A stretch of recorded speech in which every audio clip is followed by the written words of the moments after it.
spent 99% of the past 2 years inside this house. And all of a sudden, I'm traveling again.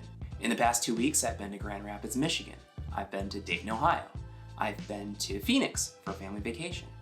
So I haven't done a whole lot of traveling, especially since my daughter was diagnosed with type 1 diabetes. So now we have all kinds of different considerations when we travel in terms of medical supplies and snacks and juice and everything like that.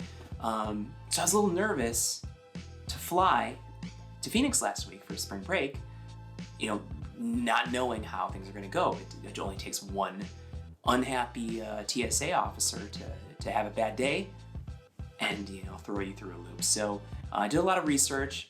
Normally you can only bring liquids of 3.4 ounces or smaller with you onto the plane. Well, we use juice boxes to raise my daughter's blood sugar if she gets too low. And never having flown before, we don't know, is she gonna get too low? How many juice boxes do we need? Rather err on the side of having too many than not enough. Anyway, the research I saw said, you can bring juice, you can bring, snack, you can bring anything you need to support your medical condition. Well, when we got to the Grand Rapids airport, the TSA agent recognized right away. He's like, oh, you got a lot of juice boxes.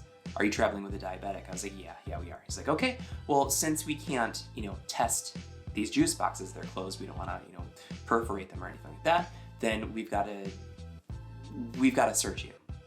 I was like, okay, yeah, do what you gotta do. So he puts on these rubber gloves and I was like, that's not a good sign. And gave me a full pat down, which was like every inch of my body, even the cracks and crevices, if you know what I mean, did not feel pleasant. Very thorough job this guy did.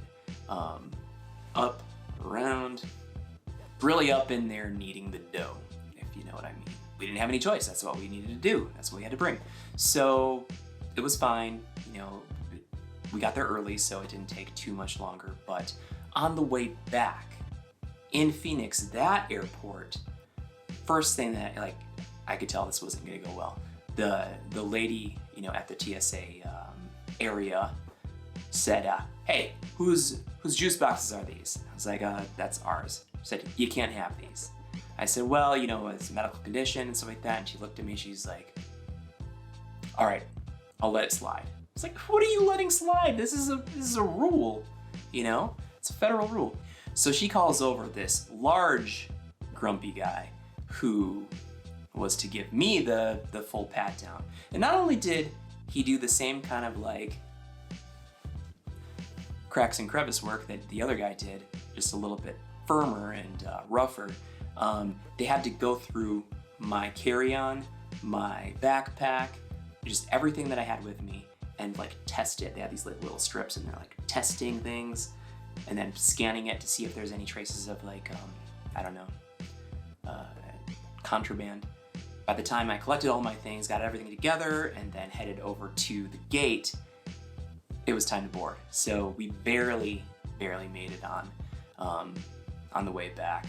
It wasn't a great experience. I am going to sign up for TSA PreCheck. Hopefully that will mitigate all of the extracurricular activities that we have to go through, in the future. So,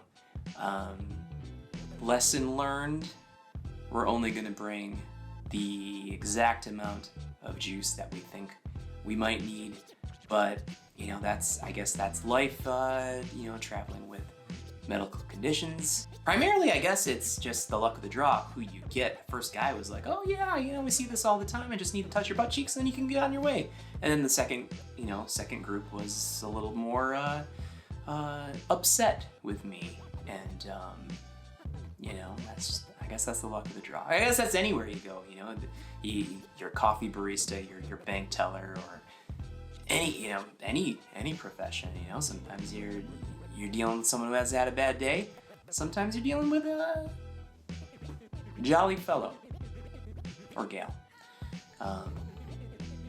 jolly person.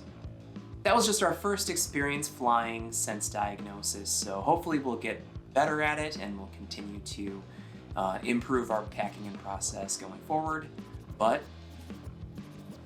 I don't know, the more you know. And I guess that's a tip for anyone who's, maybe lonely out there and craving another human's touch.